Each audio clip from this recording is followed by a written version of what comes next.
تعال تعال تعال تعال كذا كذا ابتل معه كذا. ليش؟ عشان خلاص تصير معه على طول كذا بهالشكل لما ياخذ عليك تفرض السيطرة بهالشكل. الصوت هذا عادي هو جعرة خوف كذا شوي. لا مو بالدجاج، جعرة خوف بس كذا. ها مع الوقت تعود عليك.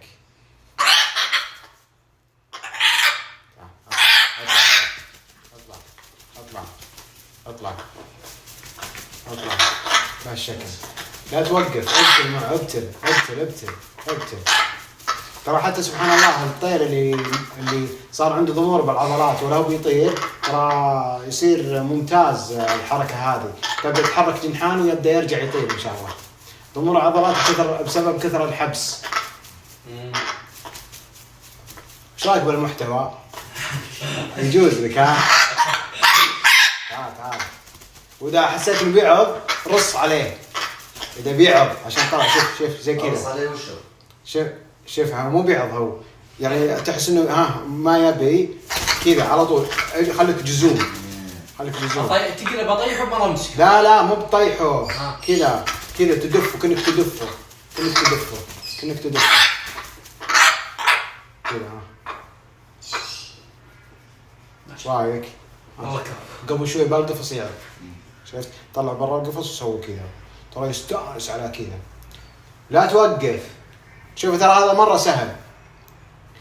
اللي أقول لكم يا جماعة العظمة، شفتوا العظمة هذه اللي كأنها جرح.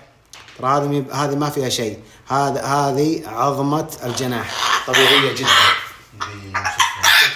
شوف البيعض. شفت؟ خليك تجوم معه. أنا قاعد أسوي هنا. خليك تجوم معه لا توقف. لا توقف. خليك تجوم. خلاص أنت كذا فرضت السيطرة.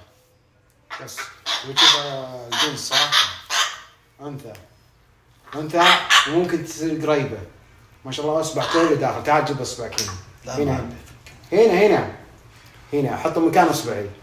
شفت العظمتين وسيعة بعيدة مرة وسيعة. هذا يطلع منها البيض. هذه أنثى.